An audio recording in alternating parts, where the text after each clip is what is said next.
that was fun. Fun day. Pottahawk 2018. Yeah. Pottahawk piss up. I saw that hashtag when I was doing my Instagram photos. Yeah. It was A little bit of a funny. yearly tradition. Not everybody knows about it, but it's always very interesting to go and see. It's a tradition to piss in the water? No, just going out on the water on the island of Pottahawk, which I don't know if Isn't it just Long Point, though? No. Well, it's off the point of Long Point. Yeah. So it's more like I guess it's just off the tip of Long Point. But Right. For those of you who don't know, like me a couple days ago, Pottahawk is a thing where people arrive in boats, apparently in the thousands of, well, at least like 1,000 boats or something.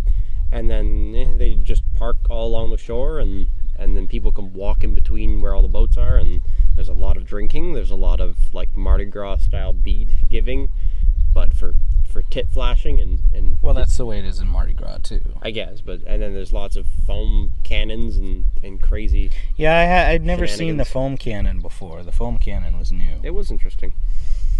I guess everybody at home can sort of see a little glimpse of what it was like. So we have some footage from the day. We do have video footage. Should be kind of funny. I don't know.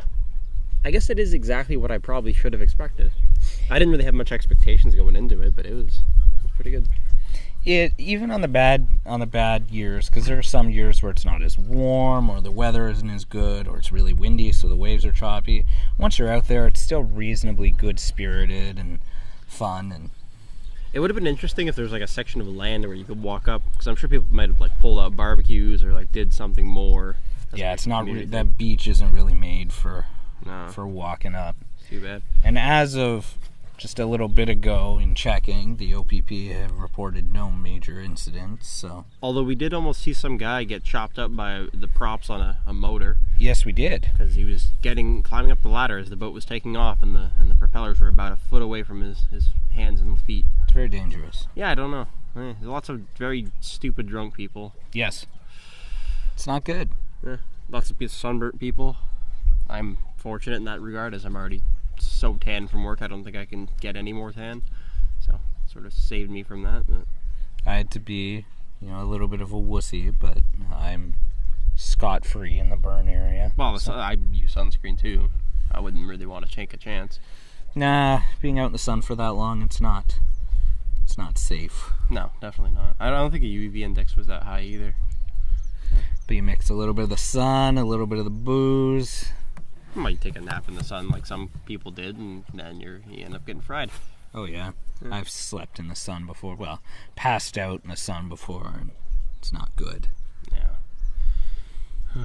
It's very calm. I mean, you can't hear it from here because I guess it's pretty darn far away. Well, it is very far away. What's And that, it's like also 20. No, it could be 20 kilometers. You think, maybe?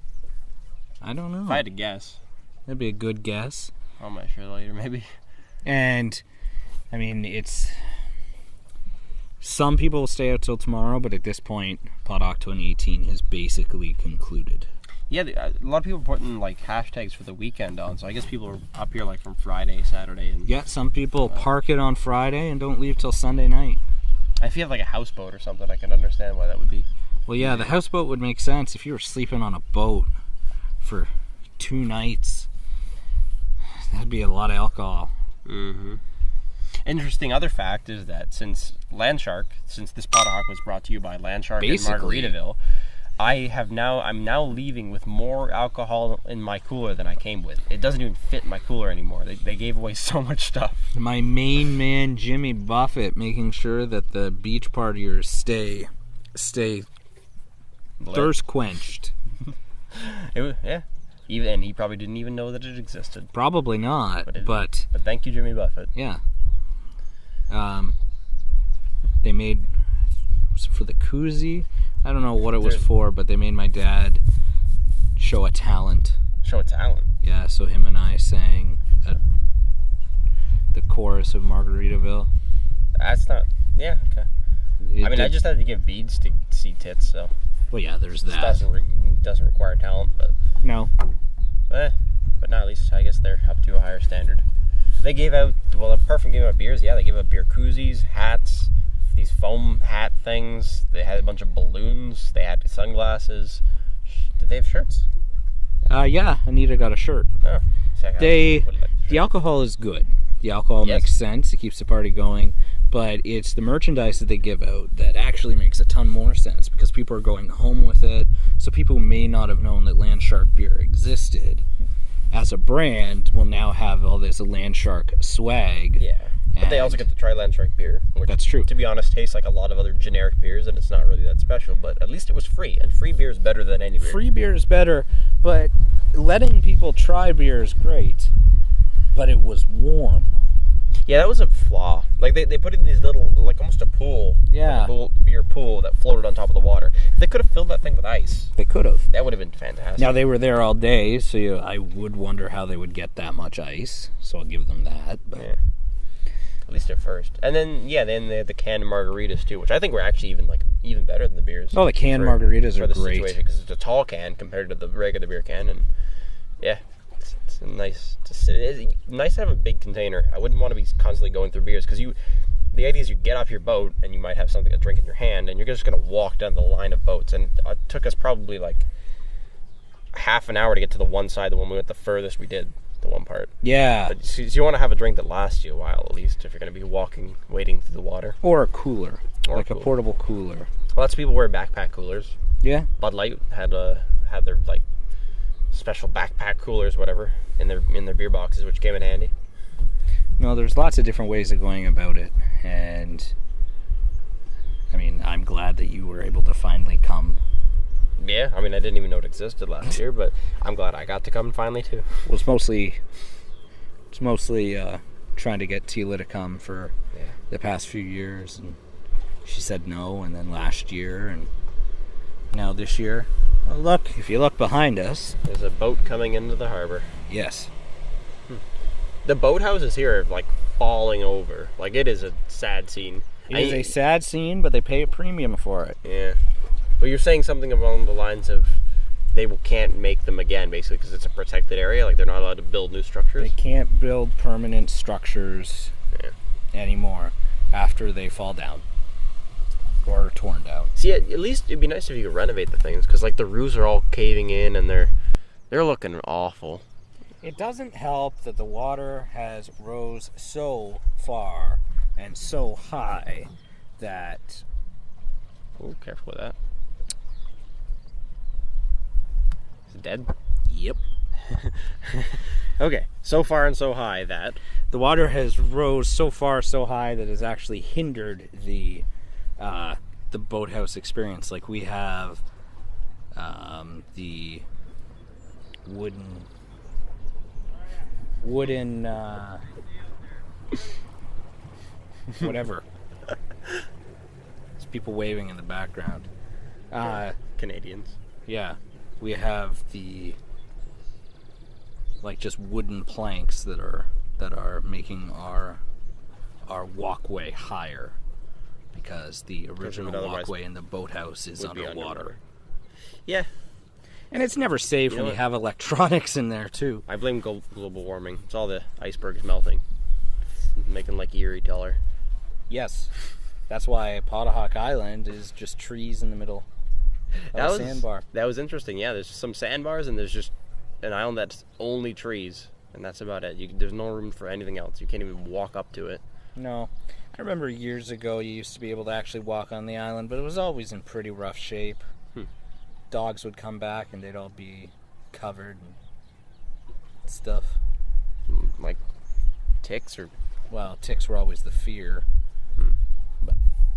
But yeah, it's a good tradition. Not everybody knows about it, but I don't know if you realize or if you noticed, but there's a lot of like American boats, a lot of Pennsylvania boats. I don't really pay much attention to the Americans coming over, but yeah, I mean, I heard before that it's a lot of who comes. It's a pretty crazy party. It is. A lot of people. Thousands of people. A lot of alcohol. I realize it's kind of repetitive, but that's kind of what it is. It's a bunch of people coming together just for a fun day or 3 days if you happen to come on Friday. Okay. To talk about something else, I didn't tell you the story, but I mentioned it when we were back with the family and all that. I had an e-cigarette, like one of those vapes, i.e. a douche flute. And I don't know, I just had it because it was something dumb to do. But just like the stories where they read that they blow up, they blow up. I left mine to charge overnight one night, and of course a boat's going to come by and be really loud and block everything I'm saying. And then everybody stares at us like we're some weirdos. They're not used to something like this. I guess not. I wouldn't even really bother stopping if it wasn't for like us being inaudible because they're cruising through. Yeah. At a pace probably you shouldn't do that at. No, they came in a bit hot. Yeah. Whatever. Anyways, long story short, a vaporizer, an e-cigarette, I don't even know what you call it, a vape that uses e-juice, basically caught on fire for a brief moment overnight while it was charging, which never charge one of those overnight is what I've learned. Apparently. Because I was sleeping and the fire alarm went off and everybody in the house got up and we walked around for like 10 minutes trying to figure out what was going on because the upstairs was filled with smoke, but we couldn't find fire. It had already burnt out, but eventually after like 10 minutes I just found a melted vape. It was all black and all the plastic was like melting off of it and the cord was all burnt. Could have been dangerous. Yeah. Not doing that again. Although I hear cell phones can do the same thing and other electronics like that. Was there like the oil or vape in it? Yeah, the liquid was fine. Did the smoke smell good? No, it smelled absolutely terrible. But I think that's probably just because it was a lithium-ion battery exploding. Yeah. So that probably is the root cause of that situation. You said you hadn't used it in a while, right? No, I picked it up as like just a dumb thing to do at work because everybody smoked cigarettes before and then they switched to the vape to stop smoking cigarettes and then they're having a fun time with it. So I'm like, screw it, I'll spend $20 and get the cheap vape, and that was fine. Not particularly desirable after you do it a couple times and stopped using it. And yeah, it's been sitting in a box for like a month.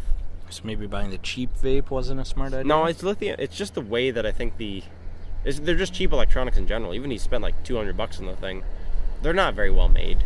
Batteries are really finicky. I think they all just explode. I mean, even like a $1,000 iPhone can do the same thing. It of course it's not going to happen as often, thank goodness. A little bit better built than a vape, but that's true. That's true. There's another boat behind us. I know. It's kind of calming, but at the same time we're a little bit too close. If we had the Rode microphones that were more like directional, we'd probably be fine. Probably. Yeah. How much? Okay, so we're in a trailer park. What do you think the average asking price for one of these trailers is? Wish I'd paid attention. The trailer beside my dad and Anita's trailer was bought by Mary and Nelson, and they retrofitted it and sold it, but I can't remember what they sold it for. Because this is a beautiful spot. It'd be amazing to have something out here. I agree. There's lots of full-size houses up on the hill above the park, too. Let me see if I can get an answer. Any guesses? If I had to guess I don't know anything about trailers. I know that there was a couple houses that were like trailers that Teal and I were looking at just as we were browsing through real estate stuff, and they were probably overpriced because they were being sold as if they were full-size houses almost, but they were all about $120,000, and that's not on any prime real estate. That's just like in the middle of like Welland or something. So I could imagine even like a trailer out here would probably be closer to like the $200,000 or more range. For like a modern one at least. And that probably goes up to like a limit of like $500,000 if I had to guess. Although I'm sure lots of people here also rent them, which is a good way to do it. So there is one on lot 57 here. I don't know where that is. Okay. It is a 36 foot by 8 foot plus tip outs. That's a pretty decent sized trailer. It's a 2001 Okay. Golden Falcon. Pretty new. 1 bedroom, central air, ready to move in, fully furnished. Okay. With a golf cart included. Nice. That's a couple grand, I guess. $22,000. That's it? And do you own the property it sits on, or do you No, just rent? it's You rent. just pay a rent. Okay. That's $3,400 a year, plus HST. That's nothing. Nope. Includes water services and pump out from the first weekend till May till Thanksgiving. Yeah, that's nothing. Yeah. I guess these are different. Nobody literally lives here, I guess. It's just There's one or two people that do. Yeah. And you can. Yeah. It's not always easy in the winter. No, it'd be challenging. And depressing. See, maybe it's because I'm used to the ones that sort of get built out to be like more like houses, more than like a mobile unit. Because a lot of these don't look like they're ever moving. No, none of these are moving. Yeah. They'll have wheels, but they will never leave. Yeah. Yeah. That's nice. Yeah. It's nice that it's still that cheap. Yeah, I think the boathouses are expensive, though. Yeah, I guess if you gotta have a boat. Is there any... Well, I mean, you could just keep the boat on your property-ish here and launch it. Yeah, some people kind of cheat and they pay for the boathouse. These boathouses are bigger over there. Yeah. And there'll be people that sleep on the boat because their boats are big enough. And then they kind of use the boathouse and boat as a cottage. So you can just have the... You don't need a trailer. You just have the Yeah. boathouse. It's not bad. I don't know There's if that'd barbecues over there, so... Yeah. You think that'd be comfortable just sleeping on the like rocking ocean? I've slept on that pontoon boat we were on today before. Yeah. One year the trailer was overcrowded, so I slept on the boat. In the boathouse? Yeah. Huh. And tarps down, the mosquitoes don't get at you. It was a nice sleep. That sounds pretty nice, I guess. Yeah. I don't know how long the world's shortest podcast would be. It's only been like 15 minutes. I know. I feel like we summarized a lot of the stuff about Pottahawk, though. We did. I mean, it's a tradition. It's great. It's not necessarily family-friendly entertainment. How about we just... We've shown you a little bit of footage. How about we just give you like a first-person view, and it's just the next, I don't know, 15 minutes of just what Pottahawk's like. Sure. Edited for content. Yeah. There are titties that have been removed or blurred out, so... And one dick.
I'm tired. I'm tired too.